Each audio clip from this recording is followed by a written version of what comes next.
Comme je ne cesse de le répéter souvent, la comédie est un art qui demande une subtilité folle. Parce que non seulement il faut réussir à divertir le spectateur, mais également à le faire réfléchir juste ce qu'il faut pour qu'il n'ait pas la sensation non plus de se laisser abuser par l'œuvre, mais simplement de se laisser entraîner par celle-ci.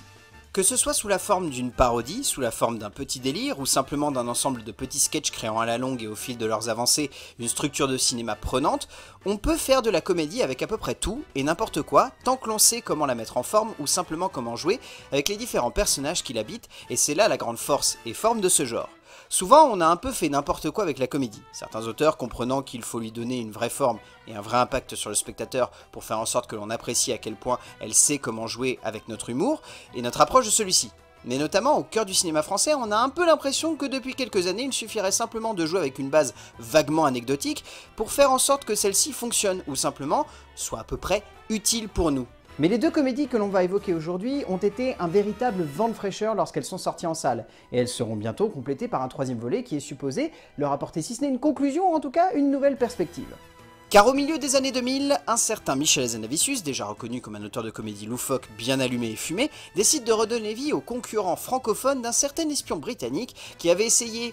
malencontreusement de percer dans les années 60, mais auquel il décide de redonner un second souffle pour un personnage devenu aujourd'hui culte pour beaucoup de spectateurs. Entre ses mains, Hubert Bonisseur de la Batte devient un espion complètement déjanté, en totale inadéquation avec son temps, mais surtout un personnage de comédie hors norme, que le metteur en scène mettra donc en relief au travers de 2 longs métrages, avant de céder la main prochainement donc à Nicolas Bedos pour une troisième aventure plus qu'attendue, et surtout qui devrait donner un nouveau souffle au personnage après 2 films qui, on va le voir rapidement ici, sont devenus des morceaux de comédie considérés par certains, à juste titre, comme intouchables. Et cela, Hazanavicius a réussi à le faire d'une bien belle manière en comprenant non seulement son personnage, mais également l'époque dans laquelle il souhaitait l'ancrer.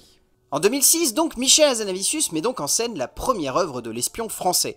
pour un métrage qui sonne dans l'air du temps, mais surtout qui sonne comme un vrai petit morceau de poil à gratter dans le cinéma français, s'amusant de nombreux codes et d'un certain sens de l'irrévérence et de l'irrespect, qui fait forcément du bien, surtout quand on le prend avec le recul de notre époque où il est difficile de se moquer de tout. Sans en faire des caisses, simplement en comprenant son héros, simplement en jouant avec le contexte et le lieu dans lequel il se trouve, le cinéaste sait comment amener un esprit, une vibrance, un humour jubilatoire et plaisant à son métrage, tout en jouant avec l'esthétique d'un cinéma très années 50 qui fait du bien et qui lui permet surtout de jouer avec les codes d'un cinéma d'espionnage et de film noir à la Bogart qui franchement fait plaisir à voir et surtout amuse par son ton décalé, par son sens de la répartie et de la comédie qui fascine et qui emporte le métrage dans des directions souvent surprenantes mais surtout génial. C'est un pur bijou de comédie et de cinéma. Une œuvre qui réussit à jouer avec nous, en se prenant extrêmement au sérieux, mais jamais en abusant de ça, en étant avant tout une comédie de gag, mais jamais en se perdant complètement dedans, en étant une comédie de sketch. C'est un pur plaisir à regarder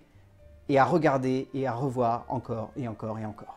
Dans sa suite, 3 ans plus tard, le cinéaste français, après avoir donc pleinement rencontré le succès, décidera de totalement se laisser aller pour une œuvre assez jubilatoire, mais dans laquelle il réside un peu moins de vigueur et de peps que dans le premier, cette suite souffrant bien évidemment du fameux plus gros et plus bruyant, et là c'est assez évident, dès les premières minutes, même si encore une fois cela fonctionne tout de même à merveille. Qu'on se le dise franchement, même si c'est un peu plus grossier dans ses traits, la comédie est toujours aussi jouissive, l'aventure toujours aussi passionnante et entraînante, le ton et le style de la comédie parvenant une nouvelle fois avec brio à nous emporter de bout en bout d'un récit qui s'amuse de son genre et de sa forme, et qui encore une fois prouve que Michel Hazanavicius aime profondément jouer avec l'idée de cinéma, et ici il le démontre en épousant totalement le jeu et les effets de style de la fin des années 60, avec des split screens partout tout du long du métrage, et un décalage assez amusant avec certains effets spéciaux et scènes un peu obligatoires, faisant même des clins d'œil aux premières aventures cinéma du personnage datant des années 60. C'est là la touche du metteur en scène, cet esprit espiègle, acerbe et jouissif qui rend l'aventure du personnage aussi passionnante que lui-même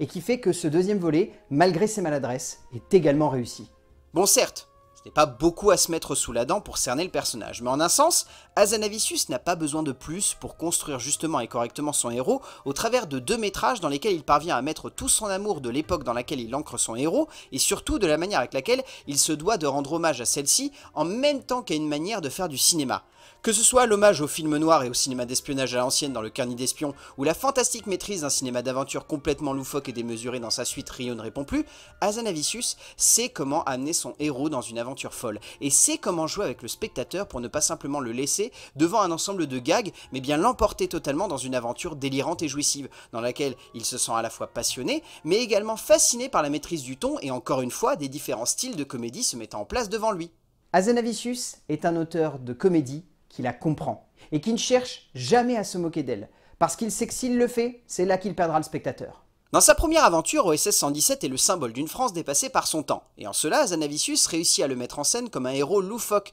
mais également parfaitement serein dans ses actions et dans sa manière de gérer les conflits, donnant avant tout lieu à une comédie de situation, avant de générer une comédie par le dialogue et par les relations du personnage. Dans son deuxième film, OSS 117 ne comprend plus son temps, car le monde a changé, mais pas lui. Déjà d'ailleurs. Et en ce sens, cette aventure sonne comme celle devant le faire évoluer. Comprendre la place des femmes dans la société, et surtout comprendre qu'il n'est pas seul dans une opération. Mais non. Et Hazanavicius joue avec cela, pour développer une comédie décalée et surtout allumée, qui joue ainsi non plus simplement avec nous en tant que pastiche, mais également en tant que comédie pure et dure, se jouant du style de l'époque, de la période hippie, et construisant ainsi un pur objet délirant et fumé à la hauteur de son héros. Dans ce contexte, un troisième volet,